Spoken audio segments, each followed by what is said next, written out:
My name is Emily Kalo. I'm running to be the next Vice President of Advocacy for UMSU, and I'm currently a third year with the Faculty of Science. The platform specifically as Vice President of Advocacy is really looking at the issues that are facing students right now. So that equity, diversity, and inclusion panel I was speaking about, that's something I'm very adamant about getting done if I'm elected. Additionally, I think that we're seeing a significant rise in student advocacy cases over the past year, given the remote nature. Something that I want to do and my team wants to do is create a working group to find tangible, realistic solutions that we can use to prevent these cases of academic misconduct from occurring.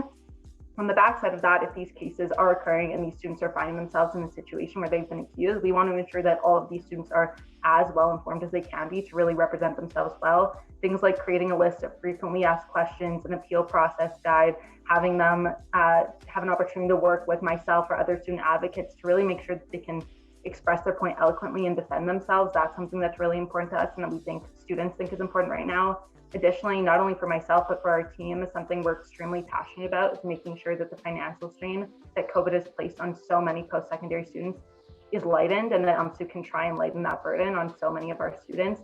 Things like increasing the hardship fund, so making it year-round instead of just during the holidays and making it worth more money. That's something we're passionate about doing. Also, trying to gain incentive for open educational resources is something that we're really passionate about pursuing, because we know that textbooks add on such a huge financial cost to students.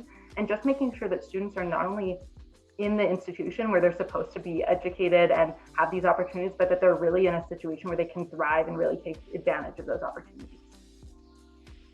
Right now, I think advocacy is more important than ever because of the uncertainty that's facing all university students. I really want to play a part in guiding the students through these unprecedented times, and most importantly, making sure that they feel supported and heard about all their concerns and questions.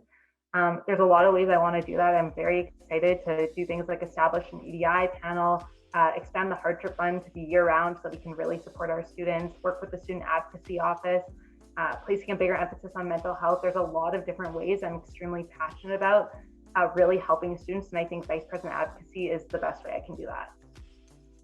Right now on campus and just in the world, there's a really interesting conversation going around about equity, diversity, and inclusion. It's a conversation that needs to be had, that should have been had a long time ago.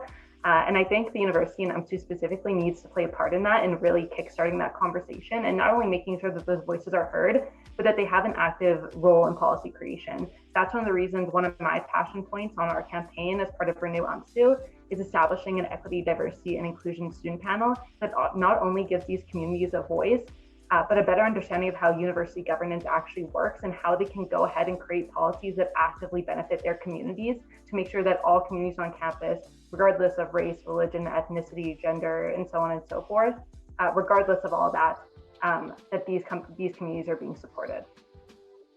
That's a really awesome question. I think we're all really eager to get back to normal. I mean, here's to hoping.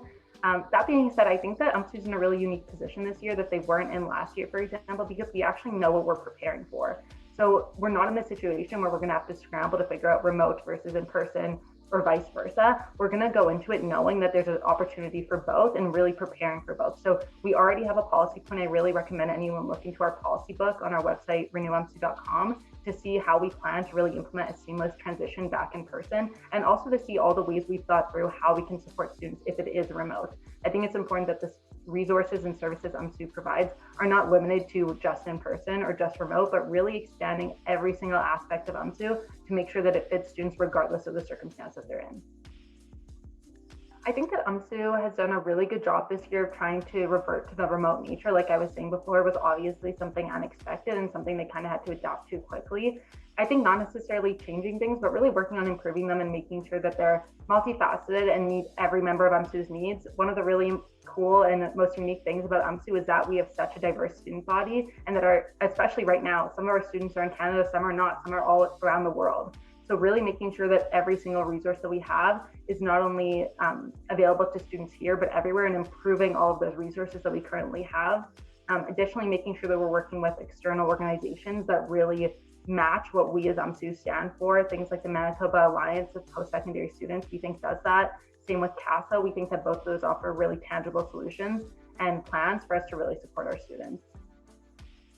The students will just be that make sure your voice is heard. So to get up the vote on March 4th and 5th at umsusimplyvoting.com, student leadership and UMSU specifically has a really unique opportunity to shape your student experience. So make sure that it's a student experience that you want and make sure that your voice is heard. So feel free to reach out to any candidates and read our policies and have an informed vote.